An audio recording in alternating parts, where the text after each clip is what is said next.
பொதுவா ஒரு மருத்துவ பரிசோதனை பத்தி பேசும்போது அதுல ஒரு துல்லியம் இருக்கும் இல்லையா? இப்போ கையில எலும்பு முறிவுனா ஒரு எக்ஸ்ரே எடுக்கிறோம், அந்த கோடு ரொம்ப தெளிவா தெரியும். ஆமா, டாக்டர் இதோ இங்கதான் முறிவு இருக்கு அப்படின்னு ஈஸியா காட்டிடுவாரு. கரெக்ட். நாம எப்போதுமே கண்ணால பார்க்க முடியற, சுலபமா புரிஞ்சுக்க முடியற விஷயங்களையும் விரும்புறோம். ஆனா இந்த கல்வியோட எதிர்காலம் அப்புறம் வேலை வாய்ப்பு அப்படிங்கிற உலகத்துக்குள்ள நுழையும் போது அந்த எக்ஸ்ரே மெஷினே முற்றிலுமா உடைஞ்சு போச்சுன்னு தான் சொல்லணும். நிச்சயமா. +2 முடிச்ச பிறகு என்ன பண்றதுன்னு யோசிக்கிற மாணவர்களுக்கும் சரி, அவங்களுக்கு வழிகாட்ட துடிக்கிற பெற்றோர்களுக்கும் சரி, எந்த பக்கம் பார்த்தாலும் ஒரே குழப்பம்தான். அந்த பழைய தெளிவு இப்ப கொஞ்சமும் இல்ல. அதனாலதான் இன்னைக்கு நாம இந்த ஆழமான விவாதத்துல, அதாவது இந்த டீப் டைவ்ல இந்த விஷயத்த அலச போறோம். நம்ம கிட்ட 2 முக்கியமான குறிப்புகள் இருக்கு. ஒன்னு, ஸ்ரீ ஜகத்குரு சேவாஸ் ராமஜெயம் வெளியிட்ட charting future paths, A Modern Student's Guide to Education. ரெண்டாவது, investing in character, Raising Our Children as True Wealth அப்படிங்கிற ஒரு கட்டுரை. இந்த 2 ஆதாரங்களும் சொல்ற ஒரு விஷயம் என்னன்னா, எந்த பட்டம் சிறந்தது அப்படின்னு நீங்க தேடிக்கிட்டு இருந்தா நீங்க தவறான கேள்வியை கேட்டுட்டு இருக்கீங்க. அதானே, இத நாம நேர்களுக்கு தெளிவா சொல்லணும். நீங்க இப்போ காலேஜ் போக போற ஒரு மாணவனா இருக்கலாம், இல்ல உங்க வாழ்நாள் சேமிப்ப புள்ளைங்களோட படிப்புக்காக செலவு பண்ண போற ஒரு பெற்றோரா இருக்கலாம், அல்லது இந்த வேலை வாய்ப்பு சந்தை எப்படி மாறுதுன்னு கவனிக்கிற ஒரு ஆர்வலரா இருக்கலாம். இந்த விவாதம் உங்க எதிர்கால திட்டமிடலுக்கு ஒரு பெரிய திறவுகோலா இருக்கும். நாம இன்னும் பழைய ரூல்ஸ வச்சுக்கிட்டு ஒரு புது கேமை விளையாட முயற்சி பண்றோம். அந்த இன்வெஸ்டிங் இன் கேரக்டர் கட்டுரையை ரொம்ப அழகா ஒரு கேள்வியோட தொடங்குது. அதாவது, நம்ம உண்மையான சொத்து எது? பேங்க் பேலன்ஸ், நிலம், தங்கம் அதெல்லாம் இல்ல. ஆமா, அது இல்ல. நல்ல பண்புகளோட சரியான கல்வியை பெற குழந்தைகள் தான் நம்ம மிகப்பெரிய சொத்துன்னு அது சொல்லுது. இப்போ இந்த இடத்துல சரியான கல்வி அப்படிங்கிற வார்த்தையை நம்ம ரொம்ப கவனிக்கணும். முன்னாடிலாம் சரியான கல்வினா நிறைய மார்க் வாங்குறது, அப்புறம் ஒரு டாக்டர் இல்லனா இன்ஜினியர் ஆகிறது, அதுதானே? கரெக்ட். ஆனா இன்னைக்கு அந்த வேலைகள் எல்லாம் யாந்திரங்கள், குறிப்பா இந்த ஏஐ, அதாவது செயற்கை நுண்ணறிவும் ஆட்டோமேஷனும் மனிதர்களை விட ரொம்ப துல்லியமா செய்ய ஆரம்பிச்சிடுச்சு. நிஜமாவா? அப்போ மனிதர்களுக்கு வேலையே இருக்காதா என்ன? அப்படி இல்ல. மனிதர்களுக்கு மட்டுமே உரித்தான பிரத்யேக திறன்கள், அதாவது ஸ்கில்ஸ், அதுக்கு மட்டும்தான் இப்போ மார்க்கெட்ல மதிப்பு இருக்கு.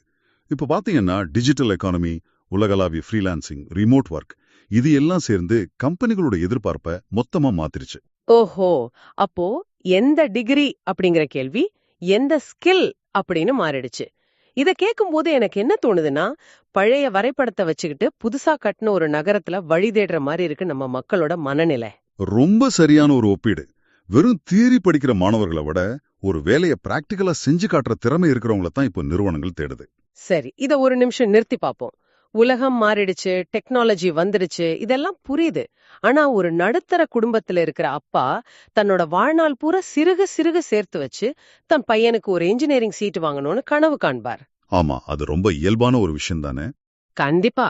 ஆனா அவர்கிட்ட போயிட்டு, இப்போ டிகிரி முக்கியம் இல்லைங்க, ஒரு 6 மாசம் ஏஐ ஸ்கில் கத்துக்கிறது தான் முக்கியம் அப்படின்னு சொன்னா அது அவருக்கு எவ்வளவு பெரிய அதிர்ச்சியா இருக்கும்.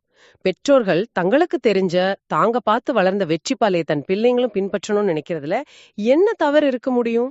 இங்க கவனிக்க வேண்டிய சுவாரஸ்யமான விஷயம் என்னன்னா, பெற்றோர்களோட நோக்கம் கொஞ்சமும் தவறானது இல்ல. ஆனா அவங்களோட அனுபவம் கடந்த காலத்தை பேஸ் பண்ணிருக்கு. 1990கள்ல இல்ல 2000ங்களோட தொடக்கத்துல ஐடி துறை வளர்ந்தப்போ ஏதோ ஒரு இன்ஜினியரிங் டிகிரி வாங்கினவங்க எல்லாம் லைஃப்ல பெரிய அளவுல செட்டில் ஆனதை அவங்க நேர்ல பாத்திருக்காங்க. ஓ, அந்த சர்வைவர்ஷிப் பயாஸ், அததான் சொல்றீங்களா? எக்ஸாக்ட்லி. அந்த சர்வைவர்ஷிப் பயாஸ் தான் அவங்கள இன்னும் இயக்கிட்டு இருக்கு. ஆனா இங்க ஒரு பெரிய இயற்பியல் விதி இருக்கு. அதாவது மாற்றத்தின் வேகம், ஸ்பீட் ஆஃப் சேஞ்ச். முன்னாடி எல்லாம் ஒரு டெக்னாலஜி மாதிரி அடுத்தது வர்ற 10 வருஷம் ஆகும். ஆனா இப்போ ஒரு புது சாஃப்ட்வேர் வந்தா அடுத்த 10 மாசத்துல பல பேரோட வேலைய பறிச்சிடுது. ஆமா, அதனாலதான் என் காலத்துல நான் இப்படி படிச்சேன் அப்படின்னு சொல்றது இப்ப வேலைக்கு ஆகாது. அப்போ ஒரு நண்பன் ஒரு கோர்ஸ் சேர்றான் அப்படிங்கறதுக்காகவோ இல்ல சொந்தக்காரங்க பிரஷர் பண்றாங்க அப்படிங்கறதுக்காகவோ படிப்பை தேர்ந்தெடுக்கிறது ரொம்ப பெரிய ஆபத்துன்னு அந்த சார்ட்டிங் ஃபியூச்சர் பாத்ஸ் வழிகாட்டுதல் சொல்லுது. கண்டிப்பா. அது மட்டும் இல்ல, ஏதோ ஒரு காலேஜ்ல சீட் கிடைச்சா போதும்னு நினைக்கிறது கூட தப்பான அணுகுமுறை தான். சரி, பழைய மேப் வேலை செய்யாதுன்னு சொல்லிட்டீங்க. அப்போ புது மேப் எப்படி இருக்கு? ஒரு மாணவர் எந்த அடிப்படையில ஒரு படிப்பை தேர்ந்தெடுக்கணும்? அதுக்கு ஒரு 5 முக்கியமான தூண்களை அந்த ஆவணம் முன்வைக்குது. முதல் விஷயம், மாணவரோட இயற்கையான திறமை என்ன. 2வது, அவங்களுக்கு உண்மையிலே எதுல ஆர்வம் இருக்கு. கரெக்ட். நிறைய பேர் ஆர்வத்தை மறந்துட்டு மார்க்கெட்ல எது ட்ரெண்டிங்னு மட்டும் பாக்குறாங்க. ஆமா. 3வது விஷயம், குடும்பத்தோட தற்போதைய பொருளாதாரம் எந்த நிலையில இருக்குன்னு பார்க்கணும். 4வது, அடுத்த 4 வருஷத்துல ஜாப் மார்க்கெட் எப்படி இருக்குன்னு ஒரு கணிப்பு வேணும். 5வது அந்த ஏஐயோட தாக்கம் தானே. சரியா சொன்னீங்க. அவங்க தேர்ந்தெடுக்கிற துறையில ஏஐயோட தாக்கம் எந்த அளவுக்கு இருக்கும்னு பார்க்கணும். இந்த 5ஐயும் அலசி ஆராய்ஞ்சு தான் ஒரு முடிவுக்கு வரணும். நீங்க அந்த வேலை வாய்ப்பு சந்தை அப்படிங்கிற வார்த்தைய சொன்னீங்க இல்லையா, அங்கதான் நம்ம நேர்கள் பலருக்கும் குழப்பம் வருது. இப்போதைக்கு எந்த படிப்புகளுக்கு அதிக மதிப்பு இருக்கு? இந்த ஆவணத்துல இருக்கிற படிப்புகளை பார்த்தா அதை 2 விதமா பிரிக்கலாம். 1, எதிர்காலத்தை உருவாக்கும் தொழில்நுட்பங்கள். 2வது, மனித தொடர்பை புரிஞ்சுக்கிற துறைகள். ஓஹோ, எதிர்காலத்தை உருவாக்கும் தொழில்நுட்பங்கள்னா இந்த ஏஐ, டேட்டா சயின்ஸ் அதெல்லாமா? ஆமா, அதுல ஏஐ அப்புறம் டேட்டா சயின்ஸ் தான் இப்போ முன்னணியில இருக்கு. யாருக்கெல்லாம் கணக்கு, லாஜிக், கோடிங்ல ஆர்வம் இருக்கோ அவங்களுக்கு இது சூப்பரான களம். இதுல குறிப்பா ப்ராம்ப்ட் இன்ஜினியர் அப்படின்னு ஒரு புது வேலைவாய்ப்பை பத்தி ஆவணத்துல சொல்லியிருக்காங்க. ஒரு நிமிஷம். இந்த ப்ராம்ப்ட் இன்ஜினியர் அப்படிங்கறத பலரும் ஏதோ ரொம்ப கஷ்டமான கோடிங் வேலை அப்படின்னு நினைக்கிறாங்க. அத கொஞ்சம் சிம்பிளா சொல்ல முடியுமா? கண்டிப்பா. இப்போ நாம ஒரு டாக்டர் கிட்ட போய் உடம்பு வலியை பத்தி சொல்றோம்னு வச்சுக்கோங்க. நாம எப்படி சொல்றோமோ அதுக்கேத்த மாதிரி தான் அவர் மருந்து தருவார். ஆமா, நாம சரியா சொன்னாதான் அவருக்கு புரியும். அதே மாதிரி தான் ஏஐக்கு எல்லாமே தெரியும். ஆனா அதுகிட்ட இருந்து நமக்கு தேவையான சரியான பதிலை அல்லது வேலையை எப்படி வாங்கணும்னு மனித மொழியில கட்டளையிட தெரிஞ்சிருக்கணும். அதுதான் ப்ராம்ப்ட் இன்ஜினியரிங். ஓ, அப்போ இதுக்கு பெரிய கோடிங் நாலேஜ் தேவையில்லையா? தேவையில்லை. மொழியை எப்படி லாஜிக்கா யூஸ் பண்றது அப்படிங்கிற ஸ்கில் தான் இங்க முக்கியம். இதோட சேர்ந்து சைபர் செக்யூரிட்டியும் இந்த முதல் பிரிவுல வருது. உலகமே டிஜிட்டலா மாறும்போது திருடர்களும் டிஜிட்டல் ஆயிட்டாங்க. அது உண்மைதான். எக்கச்சக்கமான ஆன்லைன் மோசடிகள் நடக்குது. அதனால இந்த துறைக்கு எல்லா நாட்டிலயும் டிமாண்ட் இருக்கு. ரிமோட் மூலமாவே வேலை செய்யற வாய்ப்புகளும் நிறைய கொட்டி கிடக்கு. சரி, இது முதல் பிரிவு. அடுத்து நீங்க சொன்ன அந்த மனித தொடர்பு, ஹியூமன் டச் சார்ந்த படிப்புகள். இத நான் எப்படி பாக்குறேன்னா, ஏஐ எவ்வளவுதான் சூப்பரா கவிதை எழுதினாலும் ஒரு நல்ல படம் வரைஞ்சாலும் மனுஷங்களுக்கு உண்மையில என்ன பிடிச்சிருக்கும் அப்படிங்கறத ஒரு மிஷின் முழுசா ஃபீல் பண்ண முடியாது. அதானே? துல்லியமா சொன்னீங்க. இங்கதான் யூஐ யூஎக்ஸ் டிசைன், அதாவது யூசர் இன்டர்ஃபேஸ் அப்புறம் யூசர் எக்ஸ்பீரியன்ஸ் வருது. ஒரு மொபைல் ஆப் பார்க்க ரொம்ப அழகா இருக்கலாம். ஆனா அதை யூஸ் பண்ணும்போது ஒருத்தருக்கு கடுப்பு வந்தா அவர் உடனே அந்த ஆப்பை அன்இன்ஸ்டால் பண்ணிடுவார். கண்டிப்பா. எனக்கே நிறைய முறை அப்படி ஆகியிருக்கு. ஏஐ அந்த ஆப்பை ஈஸியா உருவாக்கிடும். ஆனா ஒரு மனுஷன் எந்த இடத்துல ஸ்கிரீனை டச் பண்ணுவான், அவனுக்கு எப்படிப்பட்ட ஒரு ஸ்மூத்தான அனுபவத்தை கொடுக்கணும் அப்படிங்கிற உளவியலை புரிஞ்சிக்க கண்டிப்பா மனித மூளை தான் தேவை. இது ரொம்ப இன்ட்ரெஸ்டிங்கா இருக்கு. இதே மாதிரி தான் டிஜிட்டல் மார்க்கெட்டிங் மற்றும் கண்டென்ட் கிரியேஷனும் இருக்குமோ? ஆமா, இன்னைக்கு வியாபாரம் அப்படிங்கிறது வெறும் பொருளை விக்கிறது கிடையாது, ஒரு கதையை சொல்றது. யூடியூப்ல, இன்ஸ்டாகிராம்ல மக்கள் எதை பார்ப்பாங்க, எதை ரசிப்பாங்க அப்படிங்கறத ஏஐயை விட ஒரு ஹியூமன் கண்டென்ட் கிரியேட்டர் தான் ரொம்ப நல்லா புரிஞ்சுக்குவாரு. நாம வெறும் கம்ப்யூட்டர் சாஃப்ட்வேர் பத்தியே பேசிட்டு இருக்கோம். ஆனா வெளியே நிஜ உலகத்திலயும் நிறைய மாற்றங்கள் நடந்துட்டு இருக்கு. அந்த சார்ட்டிங் ஃபியூச்சர் பாத்ஸ் ஆவணத்துல எலக்ட்ரிக் வாகன தொழில்நுட்பம், அதாவது இவி டெக்னாலஜி, அப்புறம் லாஜிஸ்டிக்ஸ் பத்தி சிறப்பா சொல்லியிருக்காங்களே. இப்போ நீங்க வெளியே போனீங்கன்னா தெருவுக்கு தெருவு எலக்ட்ரிக் வண்டிகளை பார்க்க முடியும். ஆனா அது வழியில ரிப்பேர் ஆச்சுன்னா சரி பண்றதுக்கு போதுமான மெக்கானிக்களும் நம்ம கிட்ட இல்ல. ஆமா, எல்லாரும் பெட்ரோல் வண்டி மெக்கானிக் தானே. கரெக்ட். அதனால பேட்டரி சிஸ்டம், ஈவி பராமரிப்புல ஒரு மிகப்பெரிய வெற்றிடம் இருக்கு. அதே மாதிரி லாஜிஸ்டிக்ஸ், நாம அமேசான்ல ஒரு பொருளை ஆர்டர் பண்ணா அடுத்த நாளே நம்ம வீட்டு வாசலுக்கு வருது இல்லையா? ஆமா, அது எப்படி அவ்ளோ சீக்கிரம் வருதுன்னு எனக்கே ஆச்சரியமா இருக்கும். அந்த பொருள் எங்கேயோ ஒரு ஃபேக்டரியில உற்பத்தியாகி பல குடோன்களை தாண்டி பல கை மாறி உங்க கைக்கு வர்றதுக்கான அந்த பின்னடி நெட்வொர்க் தான் லாஜிஸ்டிக்ஸ் மற்றும் சப்ளை செயின். ஆன்லைன் பிசினஸ் வளர வளர இந்த துறையோட வளர்ச்சியும் அசுர வேகத்துல இருக்கும். இதை கேட்கும்போது நேயர்கள் சார்பா எனக்கு ஒரு பெரிய சந்தேகம் வருது. இப்போ நீங்க ஃபுல்லா புது படிப்புகளை பத்தியே பேசிட்டு இருக்கீங்க. அப்போ காலம் காலமா நம்ம படிச்சுட்டு வர்ற பிகாம், பிஎஸ்சி, பிபிஏ மாதிரியான பாரம்பரிய பட்டங்களுக்கு இனிமேல் மார்க்கெட்ல மதிப்பே இல்லையா? அந்த டிகிரி எல்லாம் தூக்கி போட்டுட வேண்டியதுதானா? இல்ல, அப்படி தூக்கி எறிய வேண்டிய அவசியம் இல்ல. ஆனா அதை கண்டிப்பா அப்கிரேட் பண்ணணும். இதுதான் ஆவணத்துல ஸ்மார்ட் காம்பினேஷன் அப்படின்னு சொல்றாங்க. ஸ்மார்ட் காம்பினேஷனா அப்படின்னா? ஒரு காலத்துல பிகாம் படிச்சா அக்கௌண்டன்ட் வேலை ஈஸியா கிடைக்கும். ஆனா இன்னைக்கு அந்த அடிப்படை கணக்கு வழக்குகளை ஏஐ ஒரு செகண்ட்ல செஞ்சிடுது. அதனால வெறும் பிகாம் படிக்கிறத விட அதோட சேர்த்து டேட்டா அனலிட்டிக்ஸ் கத்துக்கிறது ரொம்ப நல்லது. இங்கதான் விஷயம் ரொம்ப சுவாரஸ்யமா போகுது. இத நான் ஒரு சின்ன உதாரணம் மூலமா சொல்லட்டா? இப்போ பாரம்பரிய டிகிரிய ஒரு சாதா வெண்ணிலா ஐஸ்கிரீம் மாதிரி வச்சுப்போம். ஓகே, சொல்லுங்க. வெறும் ஐஸ்கிரீமே இப்போ யாரும் விரும்புறதில்ல. ஆனா அதுக்கு மேல AI, data analytics, digital marketing அப்படிங்கிற எக்ஸ்ட்ரா டாப்பிங்ஸ் போட்டோம்னா அதோட மதிப்பே கூடிடுது இல்லையா? எந்த டாப்பிங்ஸும் இல்லாத வெறும் டிகிரிய வச்சுக்கிட்டு நாம இப்போ ஒண்ணும் பண்ண முடியாது. ரொம்ப அருமையான ஒப்பீடு. பிபிஏவோட டிஜிட்டல் மார்க்கெட்டிங், பிஎஸ்சி கம்ப்யூட்டர் சயின்ஸோட ஏஐ டூல்ஸ் அப்படின்னு இந்த ஸ்கில்ஸை டாப்பிங்ஸை சேர்த்தா மட்டும்தான் அந்த டிகிரிக்கு ஒரு உயிர் வரும். இன்ஜினியரிங்ல கூட வெறும் காலேஜ் பேரை வச்சுட்டு பிழைக்க முடியாது. CSC, AI and DS, ECE, robotics மாதிரியான பிரிவுகள்ல இந்த ஸ்கில்ஸை வளர்த்துக்கும் போது தான் பெரிய வாய்ப்புகள் கிடைக்கும். சரி, என்ன படிக்கணும், அதோட ஸ்கில்ஸை எப்படி இணைக்கணும்னு தெளிவா பார்த்துட்டோம். அடுத்த ஒரு பெரிய சவால் இருக்கு, எங்க படிக்கிறது? பலரும் காலேஜ் செலக்ட் பண்ற விதம் ரொம்ப வேடிக்கையா இருக்கு. ஏதோ பெரிய ஆர்ச் வச்ச பில்டிங், காலேஜ் வாசல்ல நின்னுட்டு இருக்கிற 10 பஸ், டிவில வர பிரம்மாண்டமான விளம்பரம், இதையெல்லாம் பார்த்துதான் முடிவு பண்றாங்க. அது மட்டுமா? ஊருக்குள்ள இருக்கிற யாராவது ஒரு ஏஜென்ட் நான் சீட்டு வாங்கி தரேன்னு சொல்றத அப்படியே நம்பிடுறாங்க.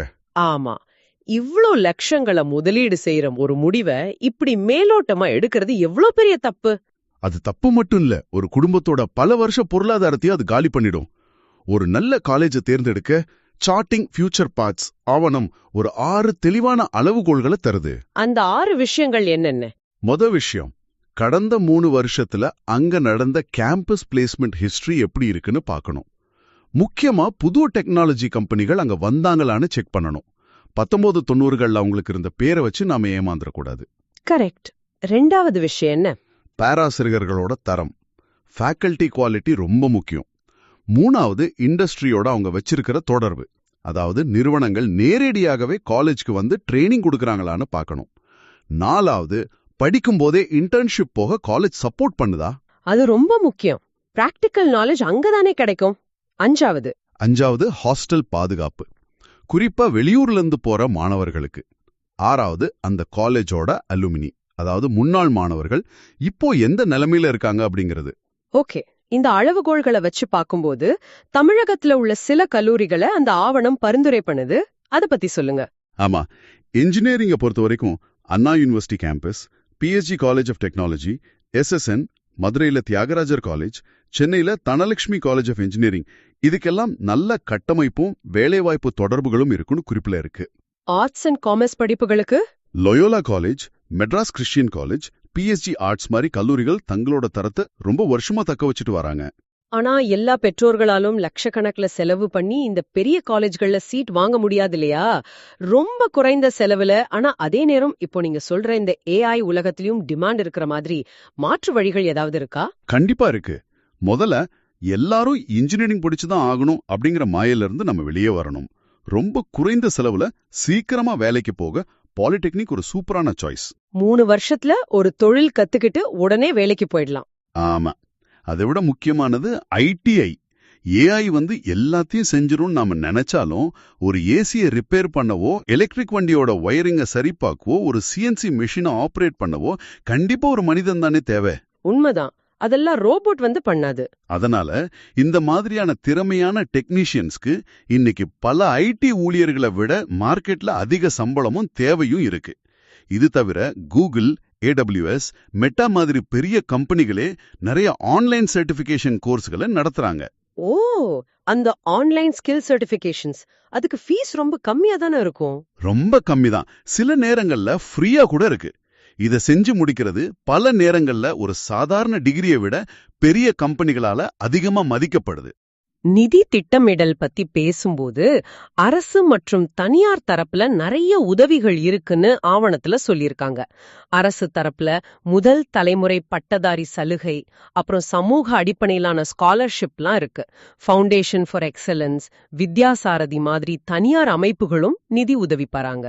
ஆமா, இப்போலாம் கல்வி கடன் வாங்குறது கூட ரொம்ப ஈஸி ஆயிடுச்சு. ஒரு 4 லட்சம் வரைக்கும் அடமானம் இல்லாமலே கடன் கிடைக்கும். அதுல மொரட்டோரியம் பீரியட் அப்படின்னு ஒரு வசதியும் இருக்கு. ஓ, அப்படின்னா படிச்சு முடிச்ச உடனே பணத்தை கட்ட சொல்ல மாட்டாங்க, அதானே? வேலை தேடி ஒரு டைம் கொடுப்பாங்க. கரெக்ட். அந்த டைம் மாணவர்களுக்கு ஒரு நிம்மதியை தரும். ஆனா இத ஒரு பரந்த கண்ணோட்டத்துல பொருத்தி பார்த்தா இங்கேயும் ஒரு மிகப்பெரிய பொருளாதார பொறி, அதாவது ஃபினான்ஷியல் ட்ராப் ஒளிஞ்சிருக்கு. அது எப்படி? கடன் வாங்குறது நல்லது தானே? கல்வி அப்படிங்கிறது ஒரு முதலீடு.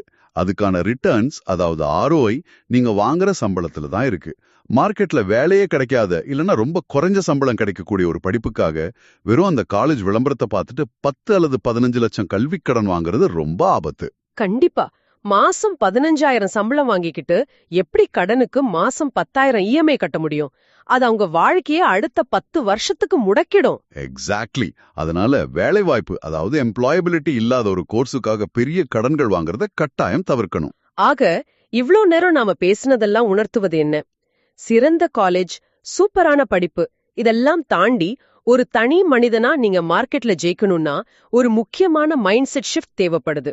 அதாவது வேலை தேடுபவரா இருக்கிறதுக்கும் பிரச்சனைகளை தீர்ப்பவரா இருக்கிறதுக்குமான மாற்றம். இத நேயர்களுக்கு கொஞ்சம் தெளிவா சொல்லுங்க. ரொம்ப முக்கியமான பாயிண்ட் இது. ஒரு கம்பெனி ஏன் ஒரு டேட்டா அனலிஸ்ட வேலைக்கு எடுக்கறாங்க? அவங்களுக்கு டேட்டாவை பார்க்கணும்னு ஆசை, அதனாலயா? கண்டிப்பா இல்ல. அவங்க பிசினஸ்ல ஏதோ நஷ்டம் வருது, இல்லனா கஸ்டமர்ஸ் ஏன் அவங்கள விட்டு போறாங்கன்னா உங்களுக்கு தெரியல. அதுதான் உங்களோட பிரச்சனை.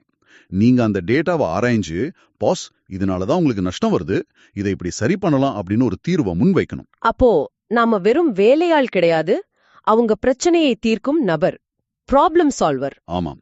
AI காலத்துல வெறும் கோடிங் பண்ணவோ டேட்டாவை டைப் பண்ணவோ மனுஷங்க தேவையில்லை. அந்த டேட்டாவை புரிஞ்சுக்கிட்டு முடிவெடுக்கிற, அதாவது டிசிஷன் மேக்கிங் பண்ற மனிதர்கள் தான் தேவை. அருமை. ஒரு வேலையை எப்படி செய்யணும்னு AI பாத்துக்கும், ஆனா ஏன் அதை செய்யணும், அதனால பிசினஸ்க்கு என்ன லாபம்னு ஒரு மனுஷன் தான் சிந்திக்கணும். இதுதான் 2026க்கு பிந்தைய வெற்றி சூத்திரம்னா அந்த ஆவணம் சொல்லுது. ஆமா, உங்களோட ஸ்கில்ஸ், இங்கிலீஷ் கம்யூனிகேஷன், பிரசன்டேஷன் திறன், அடிப்படை ஃபினான்ஷியல் நாலேஜ், அப்புறம் AI டூல்ஸை உங்க வேலைக்கு எப்படி யூஸ் பண்றீங்க, இந்த 5 சேர்ந்தாதான் எதிர்காலத்துல ஜெயிக்க முடியும். உண்மையிலேயே 2026க்கு பிறகு வெற்றி பெறுபவர்கள் அதிகம் படித்தவர்கள் அல்ல, தொடர்ந்து கற்றுக்கொள்ள தெரிந்தவர்களே அப்படிங்கிற அந்த வரியில நிறைய அர்த்தம் அடங்கியிருக்கு. கண்டிப்பா. பெற்றோர்களுக்கும் நாம ஒன்னு சொல்லணும். பிள்ளைங்களுக்கு வெறும் டிகிரியை மட்டும் வாங்கி கொடுக்காதீங்க, அவங்க எதிர்காலத்தை உருவாக்குங்க. சூப்பரா சொன்னீங்க. இந்த டீப் டைவ்ல நாம நிறைய விஷயங்களை அலசிட்டோம். டிகிரியை விட ஸ்கில்ஸுக்கு தான் மதிப்பு, AI உருவாக்குற புது வாய்ப்புகள், சரியான காலேஜை எப்படி தேர்ந்தெடுக்கிறது, அப்புறம் கல்வி கடனுங்கிற பொறியில சிக்காம எப்படி தப்பிக்கிறதுன்னு எல்லாம் பார்த்துட்டோம். இந்த தகவல்கள் நேர்களாகிய உங்களுக்கு ரொம்பவே பயனுள்ளதா இருந்திருக்கும்னு நம்புறோம். ஆமா, நிச்சயமா.